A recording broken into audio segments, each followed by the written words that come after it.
চিন্তিত মুখে কোচিং এর নোটস বিশ্লেষণ করছেন। কারণ সাম্প্রতিক পরীক্ষায় শ্রেষ্ঠ এবং তালহার দুজনেই 1 মাস কম পেয়ে তাদের বাবা মা রাতের ঘুম হারাম করে দিয়েছে। দেখেছেন ভাবি, বাচ্চাটাকে নিয়ে সে কোন সকালে বের হই, এরপরে school, coaching, karate, army class সবকিছু শেষ করে বাসায় যেতে যেতে সে রাত। এরপরেও যদি পরীক্ষায় এইভাবে 1 নাম্বার কম পায়, মা হিসেবে আমার কেমন লাগে? একদম ঠিক বলেছেন ভাবি। আমি তো সেই সকাল থেকে এত কাজ করি, like morning yoga, hot water bath, then কুককে গাইড করা, লাঞ্চ মেনু ঠিক করা, বাবুকে স্কুলে ড্রপ করা, এত সব কাজ করতে হয়। এই যে লাস্ট উইকে হাবির সাথে মরিশাস গিয়েছিলাম, সেটার পিক পর্যন্ত আপলোড করতে পারিনি। উফ, পেইন। ইনি মিস্টার তানভীর, জারিনের বাবা। এনাকে আবার অফিস বা দপ্তরের থেকে ভাবিদের গল্পের আসলে বেশি দেখা যায়। আসসালামু আলাইকুম আপনারা, কেমন আছেন? আজকের ওয়েদারটা কত সুন্দর দেখেছেন? আর ওয়েদার, বাচ্চাদের যে রেজাল্ট। কিন্তু ভাই আপনি এই সময় এখানে অফিস নাই? আর অফিস সারা জীবনই তো অফিস করলাম, বাচ্চাদেরও তো খেয়াল রাখতে হবে। আপনার ভাবি কত কম বুঝে, বাচ্চাদের পুরো খেয়াল আমিই রাখি, ওকে কোনো প্যারাই নিতে দিই না। আমি তো শ্রেষ্ঠর বাবাকে সব সময় বলি, জারিনের বাবাকে দেখো, কিছু শেখো। আর লজ্জা দিবেন না ভাবি, তবে ভাবি আপনার মুখে প্রশংসা শুনতে ভালোই লাগে। পরিমণি করতে সুন্দর।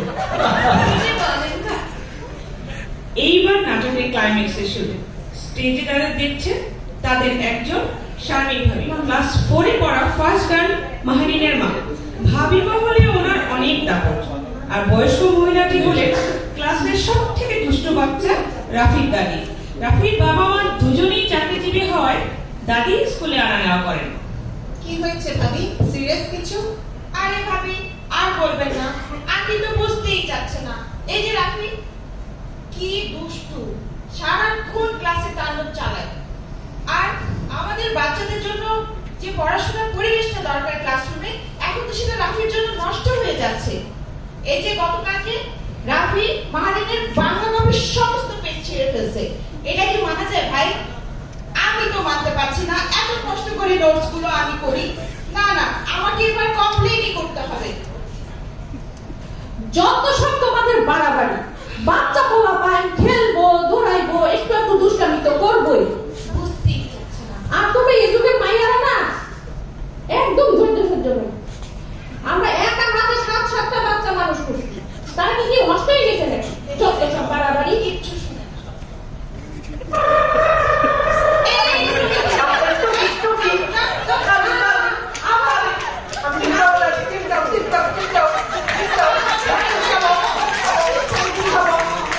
আমার কাছে আছে সবই ভাজা চিপস, আমার কাছে আছে সবই মজার চিপস, হায় হায় মজার চিপস।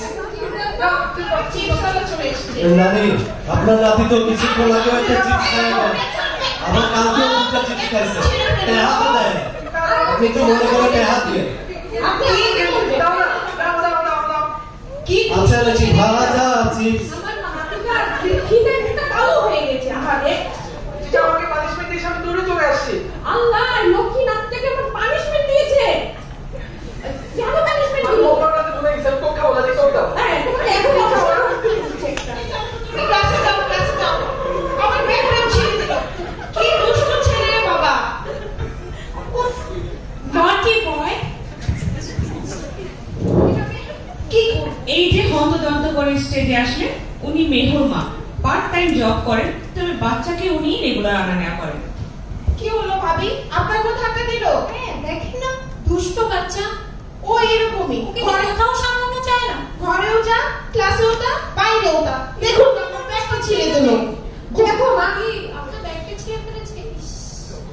দেখো মা, আমার এত ভালো নাতিটা কি সব বলে সবাই। এটা কিন্তু ভালো না। আচ্ছা চাচি, আপনি আসলে বয়স্ক মানুষ, আপনাকে তো বলতেও কিছু করা যায় না।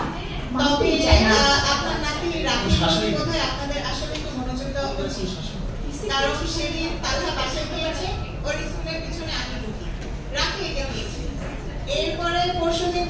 ওর ওয়াটার বটল লিড ফেলে দিয়েছে রাফি। এখন রাফির মা চাকরি করে সেটা নিয়ে আমরা কিছু বলছি না, তবে প্রাইভেট লিস্টে যদি শুরুর দিকে বাচ্চা কাচ্চা না রাখে সেক্ষেত্রে তো আসলে একটু সমস্যাই হয়ে যাচ্ছে। ঠিক বলেছেন ভাবি। এই যে আমাকে দেখুন, মেরিনের জন্মের পরে আমি চাকরিটা ছেড়ে দিলাম, আমার সাথে চাকরি। তো এই পরিণামটাও দেখেন ভাই, আমার মেরিন কখনো ক্লাসে ফার্স্ট ছাড়া সেকেন্ড হয় না। আর এক্সট্রা কারিকুলার অ্যাক্টিভিটি কি বলবো, ওটা তো আপনাদের সামনে আছে, ওর ধারে কাছে কেউ নেই। আমার মেরিন সব সময় বেস্ট। কি বলেন ভাবি? আমি তো চাকরি করি, আমি এক হাতে চাকরি করি, সংসার সামলাই, বাচ্চাকে সামলাই। কই আমার বাচ্চাও তো পড়াশোনায় ভালো, কো-কারিকুলারেও পার্টিসিপেট করে, প্রাইজও আনে। আমি সকালে অফিস করি, দুপুরে স্কুল গে, বিকেলে হোমওয়ার্ক। আসলে বুঝছেন ভাবি, আমি নারী, আমি সবই পারি। বুঝছেন, আপনাদের ভাইয়া তো আমাকে বলে সুপার উম্যান। ঠিক আছে এবারে, কিন্তু আমার মারিন বেস্ট। সবই আমার কপাল। আমার বৌমা বলে রাফিকে নাকি ডাক্তারের কাছে নিয়ে যেতে হবে। ভাবি কেন বাবু সামলানো যায়? আমার নাতি কি রোগী নাকি? আমার ছেলে সুস্থ মানুষের একটা অঞ্চল ছিল, আর তারই তো ছেলে। আর ওর দাদারা জমিদার বংশ, রক্ত বড়, একটু একটু দুষ্টামি তো করবে। ফ্যামিলিতে সমস্যা। আর কি সব বলে যে চকলেট দিও না, চিপস দিও না, মোবাইল দিও না। আসলে ছোটবেলা থেকে আমার একটা মাত্র নাতি, কিসের তার অভাব? কিন্তু আন্টি, আমি এ ব্যাপারে অনেক ইউটিউব ভিডিও দেখেছি। আপনি তো জানেন যে শ্রেষ্ঠ জন্মের পর থেকে আমি প্যারেন্টিং এর সব ভিডিও দেখি। এই যে রাফির মধ্যে যেসব বাচ্চা হাইপার, এদের রোগের নাম জটিল একটি মানসিক মানে পাগল। কি বলো? পাগল? হায় আল্লাহ, আমার তো এখন ভয় লাগছে ভাই। আমাদের বাচ্চারা রাফির সাথে সেফ তো না? কি স্কুলে পড়বে? দেখেন আপনারা, আপনাদের কথার মাঝে আমি কথা বলতে চাই না, কিন্তু এইসব দুষ্ট বাচ্চার জন্য দরকার হলো অনুশাসন। শাসন ছাড়া চলবে না। বড় ভাই বাপ্পার কথা শুনবে না, চুরি ডাকাতি করবে।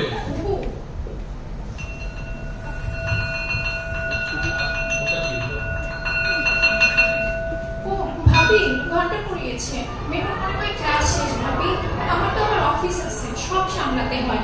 আমি চলে যাচ্ছি, আপনাদের আড্ডায় থাকতে পারছি না। ঘরে তো পার্ট টাইম। স্টেজে আসছে রাফির ক্লাস টিচার। ওই যে আবার মনে হয় কোনো নালিশ। টিচার আসছে।